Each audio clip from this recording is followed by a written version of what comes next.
everybody, this is Will Murphy coming to you from Los Angeles. As usual, I am joined by my colleague, Kat Covell. Hey, Will Murphy. And today we have a special guest joining us, Michelle Surratt, LD and programmer, who has recently worked on St. Vincent, Sia, and Grimes. Say hi, Michelle. Hey, Will Murphy. All right, so today's topic, off, release, and stomp. Let's get started here. So we select some fixtures, we go to the encoder toolbar, and I guess you guys all noticed. It's April Fool's today. Just kidding, we're not doing Random May 1, but it was a nice throwback.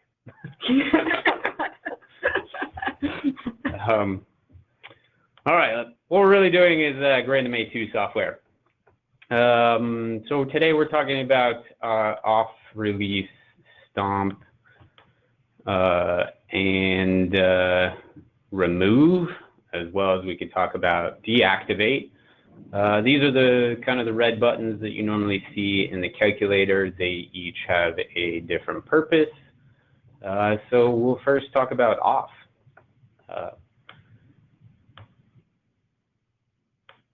Let's move my face over there so I can get to my buttons. So you might have a situation here where you've called up some color values, you've called up, maybe you've tilted these fixtures downstage, and right now you have this active information in your programmer. You're probably familiar with the clear key. If you wanted to get rid of that active information in your programmer, you would hit clear once, it deselects the fixtures, you hit clear again, it deactivates all active information, therefore it's only red text, which means it's in the programmer, and you hit clear again, and it clears out your programmer. Now, the problem with that is it clears out everything. A lot of people go through the rigmarole of, I didn't mean to activate color, I only wanted dimmer and pan tilt. Therefore, they clear out their programmer and start again. That's kind of a long-winded process because you did something and you have to start again. Instead, you didn't want pan tilt activated, if you didn't want it in your programmer, but you still wanted dimmer and you still wanted color in your programmer. Instead of doing a 3x clear, which totally clears out your whole programmer, I can off a particular attribute. And what that does is it essentially is like a 3x clear, but just for this single attribute. So if I don't want tilt being controlled by my programmer anymore, I would say off. And you notice pan tilt is still activated. So in this situation, I have to off pan tilt as well. Now, opening the calculator every time is kind of boring to me. So I have a tendency to use the off key. You're familiar with the command section of the desk.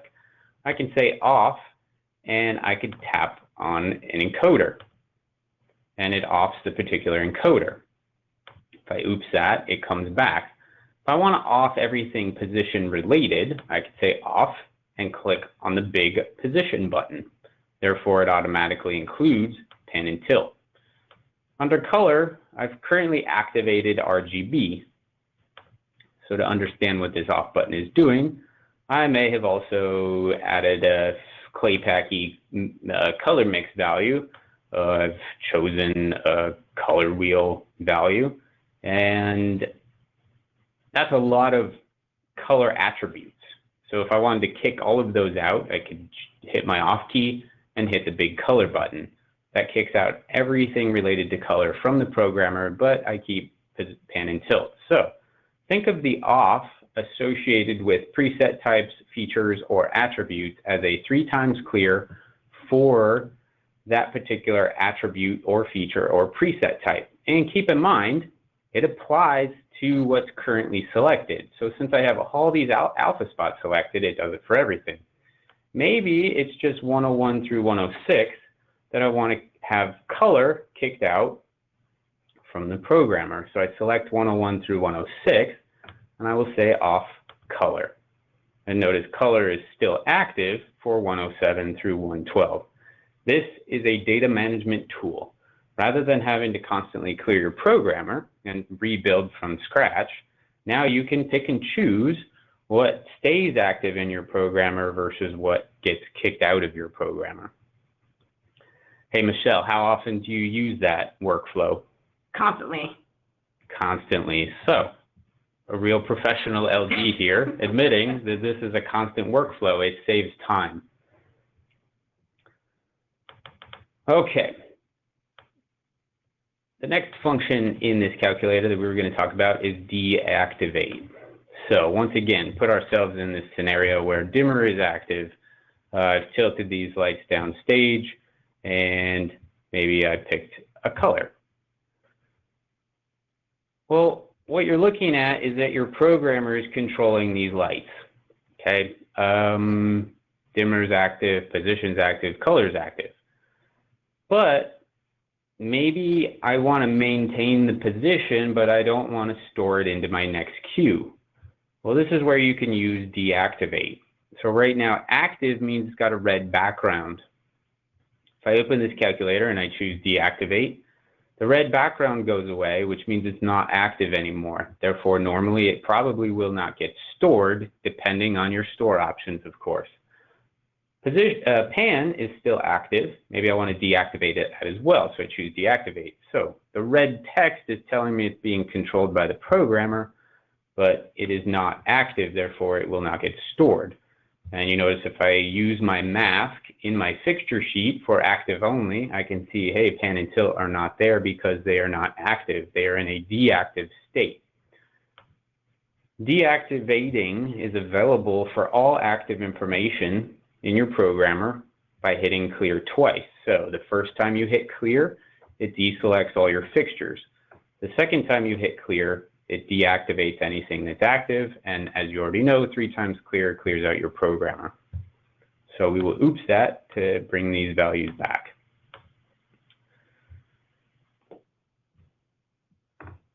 If I remember correctly, Kat, you could correct me, there is no deactivate keyword yet. Is that right? I would have to look good. I can look this up really quick. Right now. Yeah. Remember, this is a wish on the list still, therefore deactivate is not a keyword, therefore I can't use a shortcut, like off key was a shortcut for offing my attributes. There is no hard key shortcut for deactivate at the moment, so you can only utilize the calculator to deactivate particular attributes. What about making a clear macro? Maybe? Do you know how many times you've already hit clear? Yes, you could use the clear active keyword.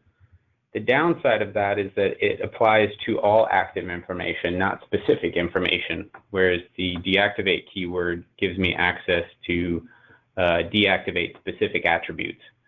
However, the good news is there is a double tap shortcut associated with the preset type buttons, which can be quite handy. Notice position is deactivated. If I click once, nothing happens. If I click again, it activates. And this is known as the toggle function. So I'm activating and deactivating all attributes associated with the preset type position. I can do the same thing with color. So if you find yourself in a scenario where you have dimmer, position, color active, and you don't want position active, but you don't want to clear it out or off it, or knock it out, as MA calls it, you can just click position 2 times and it gets deactivated. Therefore, it wouldn't store. Where is it useful? Well, if you don't want to store position, that's pretty fundamental good use of it. I've also seen scenarios where people build the final look. The final look is a combination of dimmer, position, gobo, color, beam, focus. But maybe the first cue is just dimmer, the second cue is position and color, the third cue is focus and beam. Hey, Michelle, do you have any other uses where you've used the toggle function or deactivate?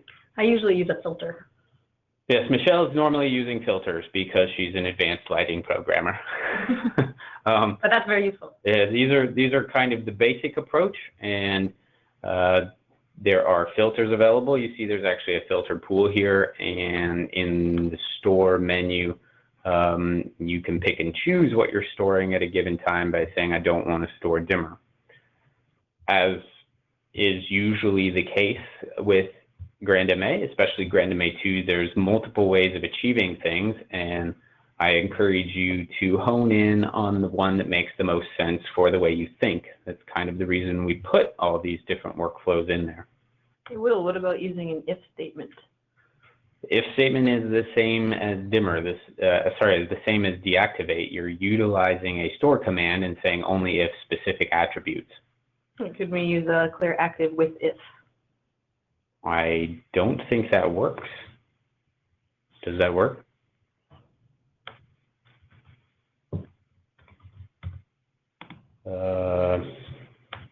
Clear active is preset type pan? Yeah, this does not work. Nope. Clear active, clear selection, clear active, clear all does not have any interactive syntax. Those are strict keywords.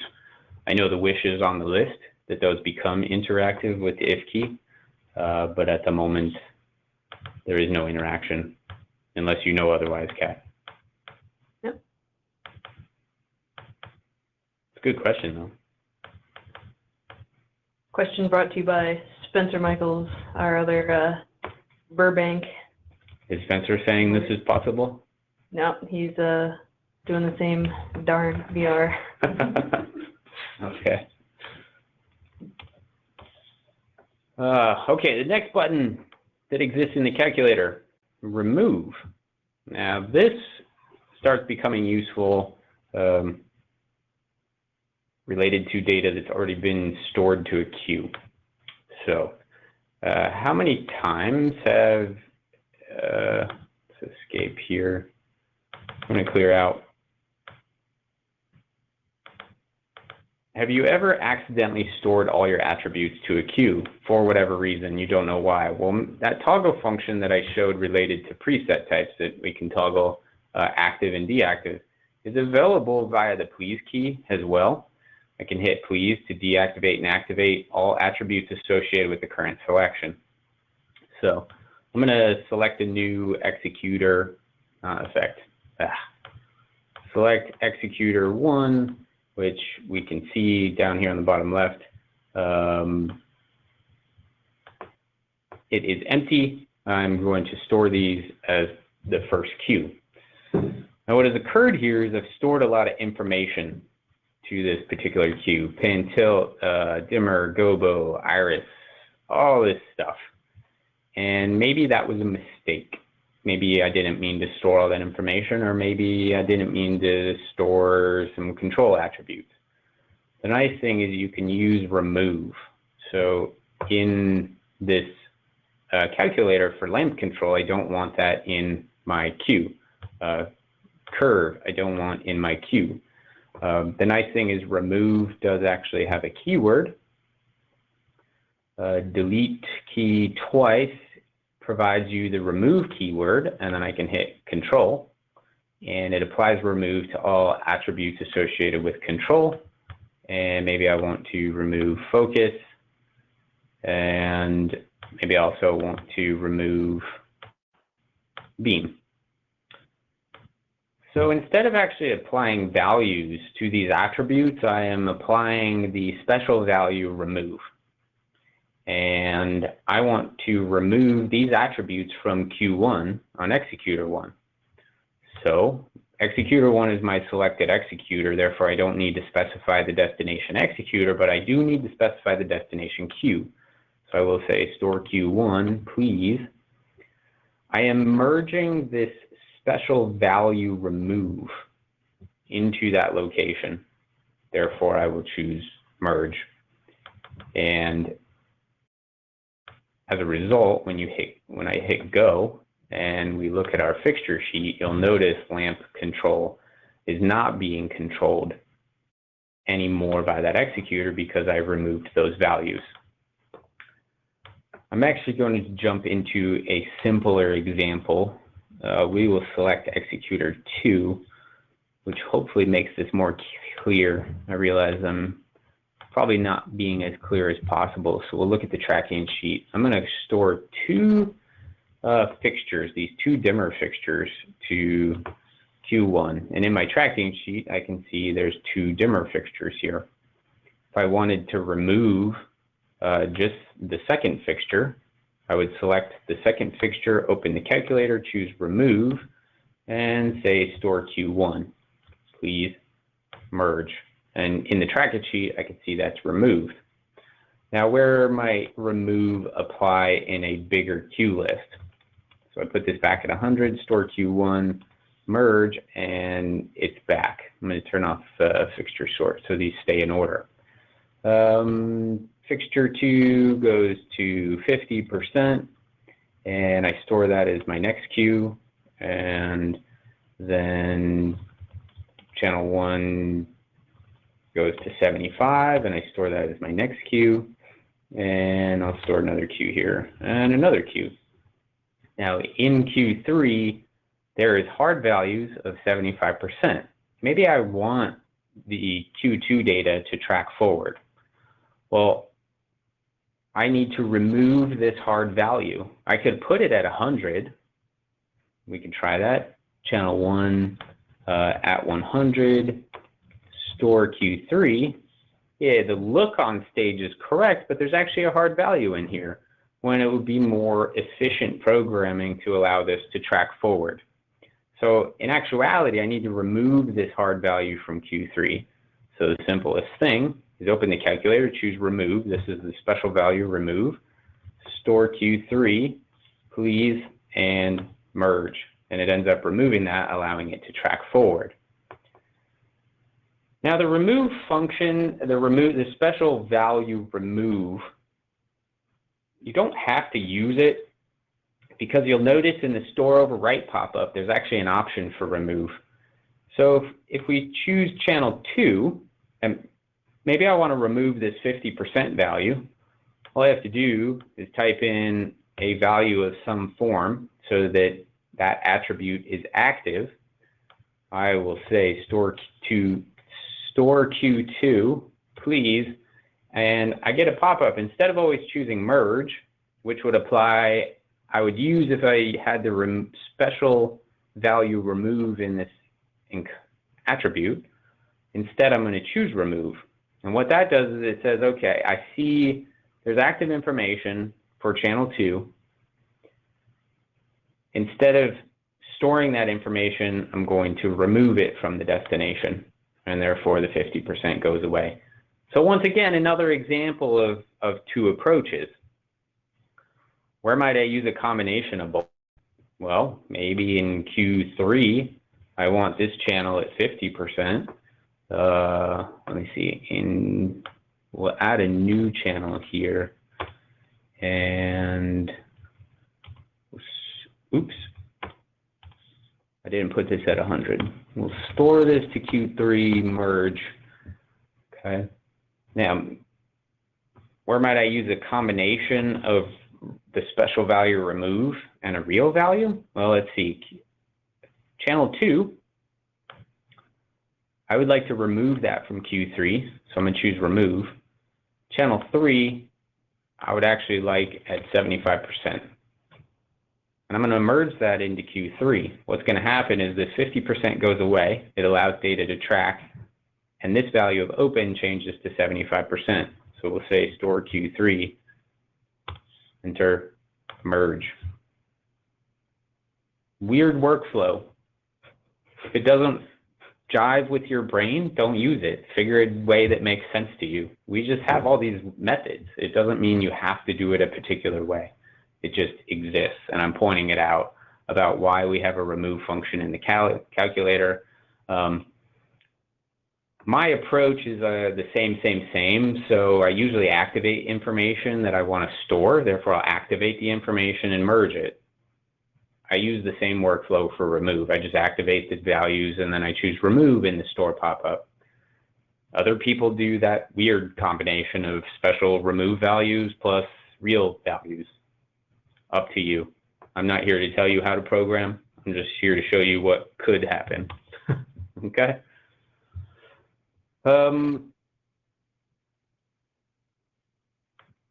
So that is off, deactivate, remove. Next is release. Let's hit go on this executor.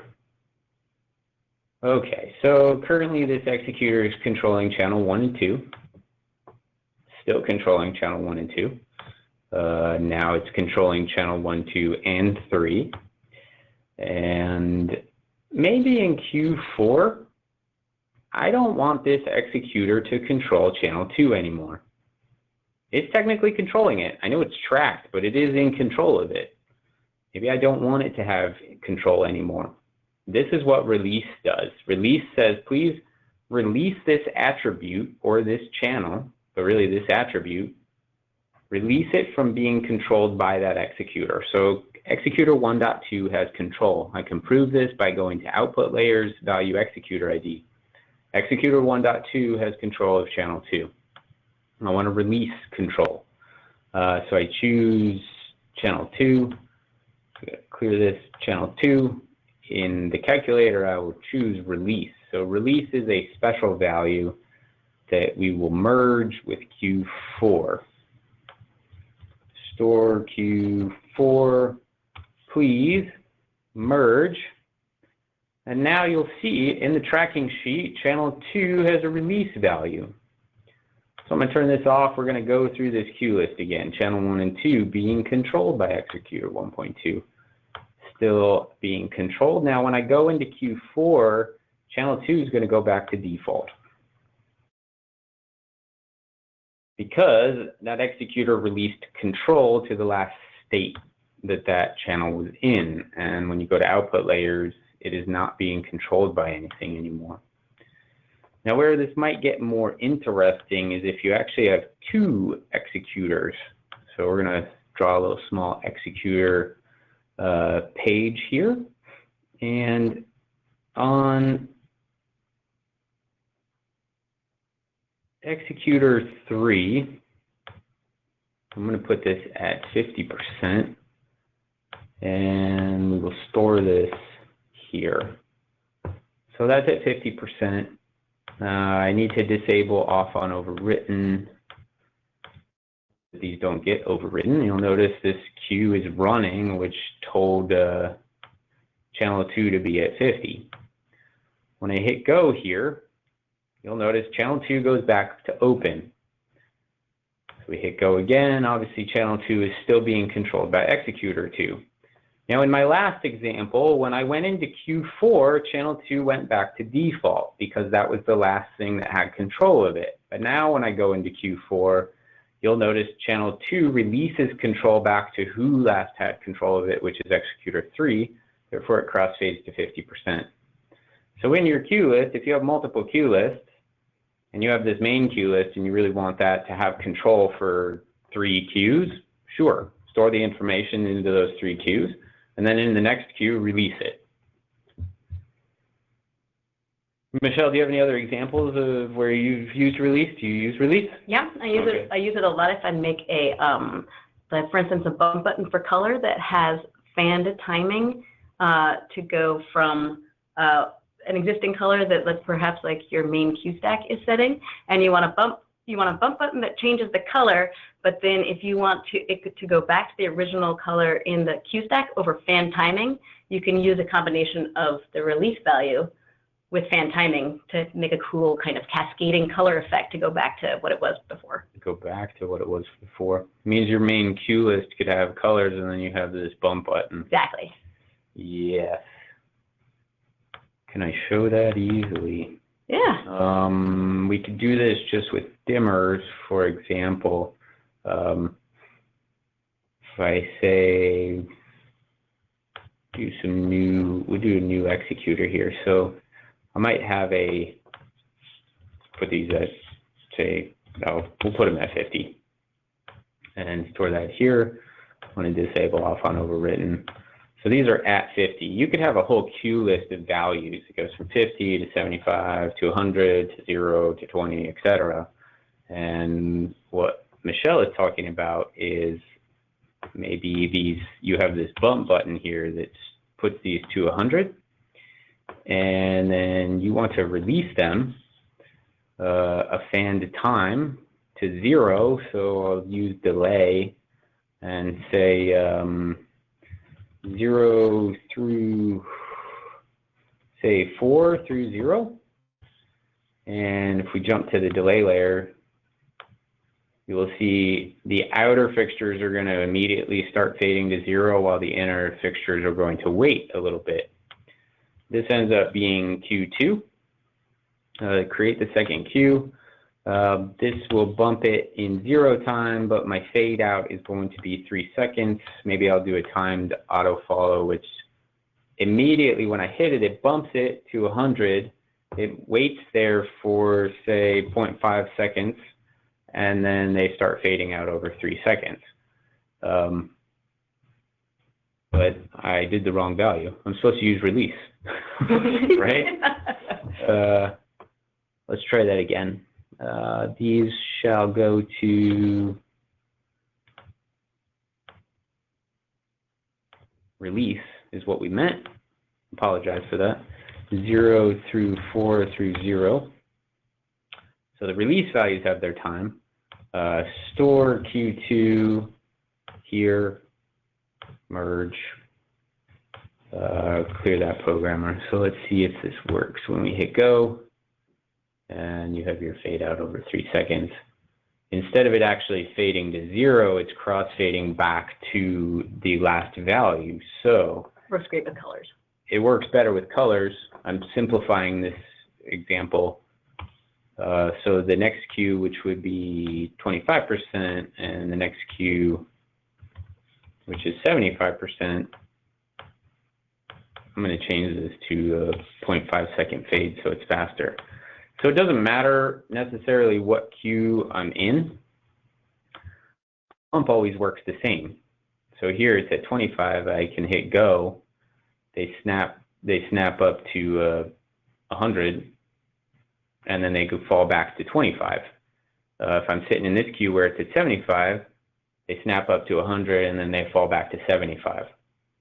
So that's what the release is doing for you. And this works with any attribute. I'm using dimmers because it's a tendency to understand them a little easier. A dimmer attribute on a channel, it's the same as a color attribute on a moving light. They're just attributes. The whole console only really knows attributes. So just remember, release 2 is used to release control to the last state that had control of it. And the last little function we were going to talk about was Stomp, which is part of the effect layer. Jump to a new page here. Let's say we put these lights at 50% and we store that, and then I apply a sine wave to those lights. I put it at 10%. I apply a phase, a mirrored phase, so it's outer to inner, and I store that as the next Q. Well,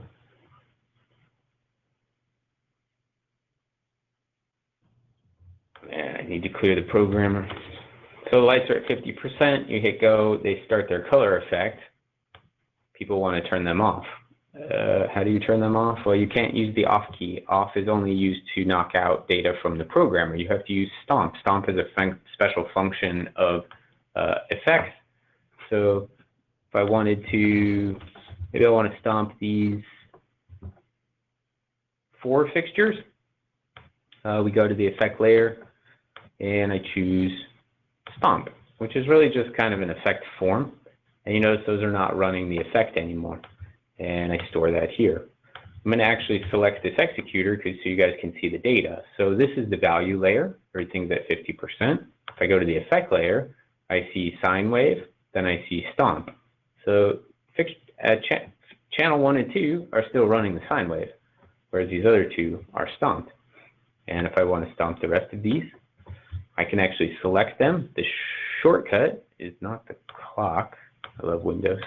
Shortcut is MA at, put stomp in your command line, and you say, please, it stomps any effects that are running on your current selected fixture. And we store that as the next queue, and we can see the stomp command. So there you have it. Off, release, deactivate, remove, and stomp. And now we have about 15 minutes for questions. I'm sure some questions come in. We also got your wonderful questions on the sign-up form. So have at it, Kat. Let's see if you can stump me, which I'm sure you can. Oh, you want to start with the hardest question first? That sounds kind of like fun. Of course. Let's talk about DMX profiles. DMX profiles. Yeah. In regards to using in sequences with path option, what do the predefined ones do? Example, high, low, over, etc. I would encourage you to open this old software called GrandMA1. The reason the predefined ones were put into the software was to accommodate GrandMA1 converted show files that were using those old style forms. They didn't end up displaying those forms in the GrandMA2 software. So the place to actually see them is in the GrandMA1 software. I know it's weird, but on PC it's free. So let's see, move path. You can, didn't want to do that. So you can actually scroll through these in the GrandMA1 software to see what they look like. You'll see the curves. So if you're very curious, go into the GrandMA1. Otherwise, don't use them. Draw your own. Michelle has a question. I was gonna say I actually use the LowLow one a lot for on pan and tilt. So I'm going from making a sweep across from like where all the lights are on one side of the stage and then go to another one because it eases into it, speeds up and goes along in the time that you have, and then slows back down again when it hits the other point, so it's not quite as jerky. Yeah, that's the LowLow form? Yeah. Yeah, basically it provides I just realized I didn't show you guys where this is. This is in a cue list. It's the path function. Instead of a linear fade into the cue, as Michelle is saying, it's a slow ramp up, then it's linear, and then it's a slower ramp down. So you have predefined ones here. If you'd like to see images of them, just download the GrandMA1 on PC software, or you can draw your own in Edit Setup, DMX Profiles, add this. You can add as many as you want. We'd edit like my favorite path. Sure, not edit the first one, and you have a few that you can preload. So like I load the sine wave. The form Michelle is talking about is if we add a point here, it's a little slower, and then it ramps up. It gets linear. So it starts out a little slow, and then it gets faster, and then it goes faster, and then slows down at the top. You can delete these points if you want it to be more linear. I would delete all of these, and then you could slow this down, and this is more of what the LowLow form looks like. You can go into table mode if you want to get very specific, and there is a style, the line mode toggles between spline, step, linear, spline, break at start, break at end. This is just the fade path, and you can apply that to an actual DMX channel or to the cue itself.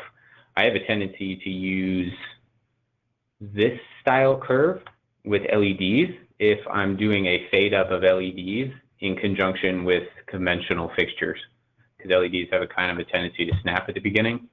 If you just apply this curve, the dimmers don't even notice it because they're warming up, but the LEDs have a tendency to look like they're warming up as well. So there you go. Cool feature. Next question. Next question. When you, or if you shuffle your selection order, is there a quick way to reset your selection order back to the default? I would encourage you to store a group before you shuffle your selection order. So yeah, shuffle selection order. There is no reset selection. But I have seen people that use kind of a quick macro, or they're basing it off a group anyway, so just go back and tap your group. Alright. Can Stomp have a fade time? Of course, Stomp can have a fade time.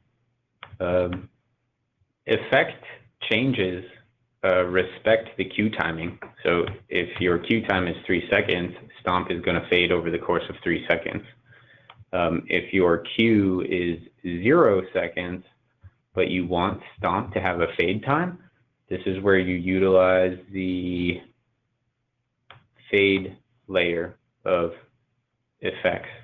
So if we use this example that I was already working with, let's see, fixtures 3, 4, 11, and 12. 3, 4, 11, 12, I would be applying a Stomp, for example, and go into the fade layer and saying, I want that Stomp to take 10 seconds. We'd store that in Q3, and you'll notice that on the fade layer, those Stomped fixtures are utilizing 10 seconds because it's an individual fade time for the effect layer, whereas everything else is still 3 seconds because of pulling it from the cue timing. So absolutely. Cool. Hey, this is one that we want to ask Michelle. Can you show us a good way to do a color chase or a color bump? How would you approach those? Just take all your fixtures, select what colors you want, usually from the palette, save them into a stack, then create it as a chaser. I often will make it take up 2 spaces, 2 sequence in the executor, so that one is go and one is off. And then you can also hold down the learn key and tap the go in time to the music, and then the color bump will go in time with music. See, we're following along here. That was in regards to chasers. Tell us what kind of color bumps you use.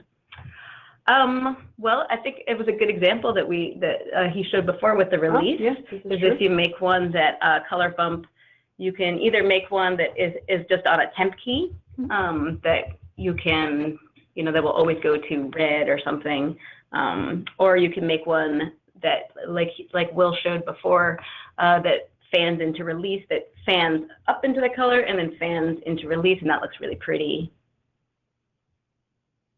And that's just a go with an auto follow.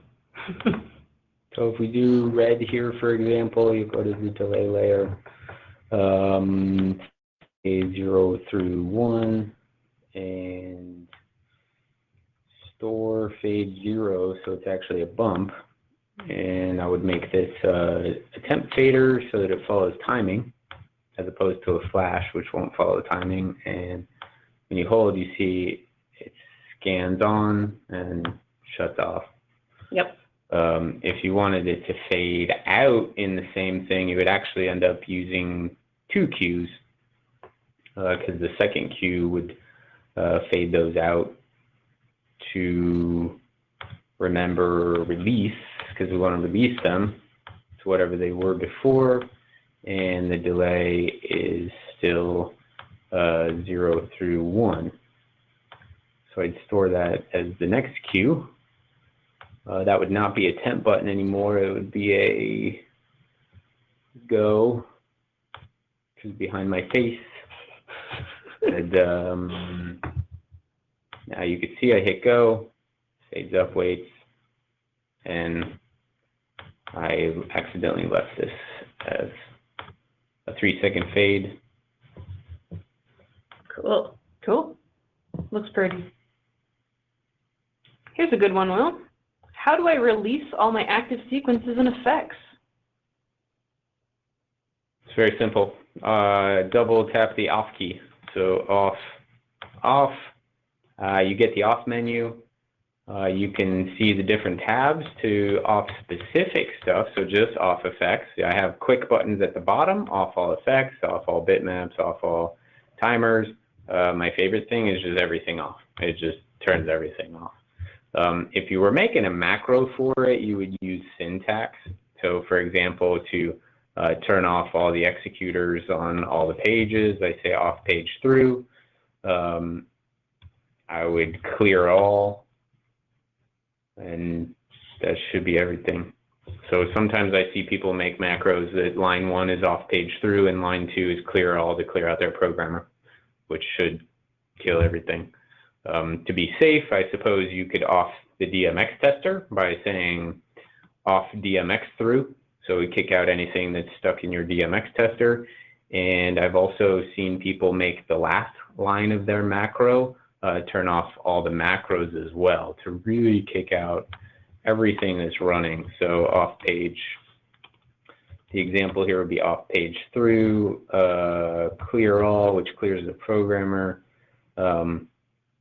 off DMX through, clears out the DMX tester, and off macro through, kills all the macros.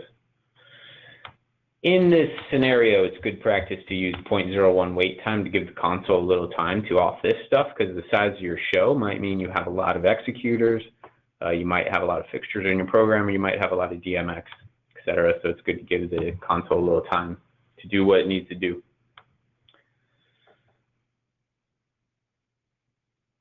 Cool. Time for a couple more questions?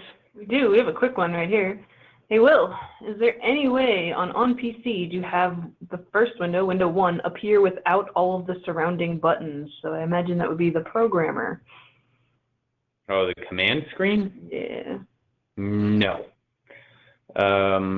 You can certainly search the Google. There are softwares out there where you can define a sample area of pixels. So they do exist. I don't know them personally. I just have had people tell me about them and say that they work. You can basically, this is pixel 20, and row 1000. I don't know what it is, but it depends on your screen resolution. But they basically snapshot a specific area of your screen. So if you're trying to set up an external monitor to kind of mimic your 9-inch, this does exist as special software. And I'm sure Google will do a better job at it than me in finding that. All right, cool. Well, along lines of stumping the wheel, hey, Michelle, do you have any questions to stump the wheel?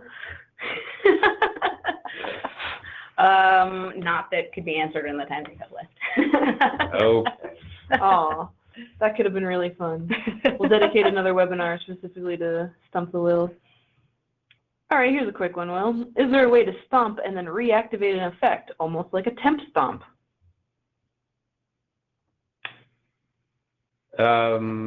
If it's running off an executor, yeah, absolutely. You would create a executor of just stomp. So if it's a dimmer effect, go to the effect layer, choose stomp, which is active effect information, and store that to this executor. So let's say we're running a sine wave here, and we'll do a 0 to 360 phase. Run that, so it's running off, disable off on overwritten.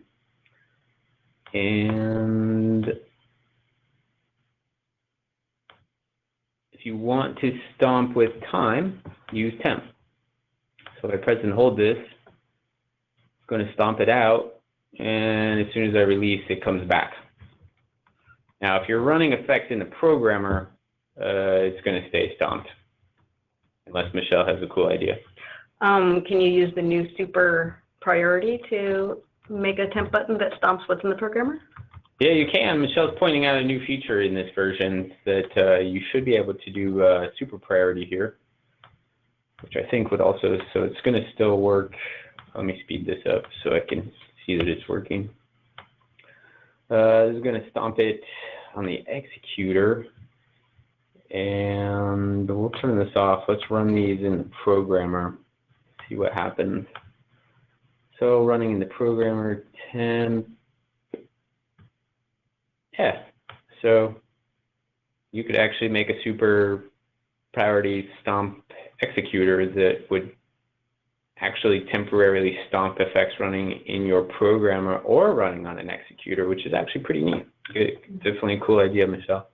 I actually use the Stomp, like putting everything on a Stomp toggle fader a lot on my busking page to protect front light that's on the band, to prevent it from, if I have something that grabs all the spots and makes them do a ballyhoo, and I sometimes want the front light to go on the audience and sometimes I want it to stay on the performers, I make a high priority toggle that stomps everything so that those lights will never move. So you toggle the executor on and off? Yeah, a button. And something interesting I'm showing you guys right now, you can actually do it on a fader. If you don't have a specific time that you want, you can use a temp fader, which means you could slowly fade in to stomp out this stuff with a temp fader until you manually bring it out. And what Michelle is talking about is a toggle button. So she will have a specific set of fixtures that are associated with the front light. Did I understand that correctly? Yeah, if you have downstage light that you need to illuminate, just the performers, you can stomp out timber effects or pan effects that might grab them and try and bring them away, as long as it's a high priority. Yep. So the high priority, maybe not super, but you can do high priority as well, which is here. Which, if you joined any of our previous webinars, one of them was on priorities, right? I think. Yes. They're all a mesh in my head. Okay. You guys have eaten up another wonderful 45 minutes of Grand MA knowledge.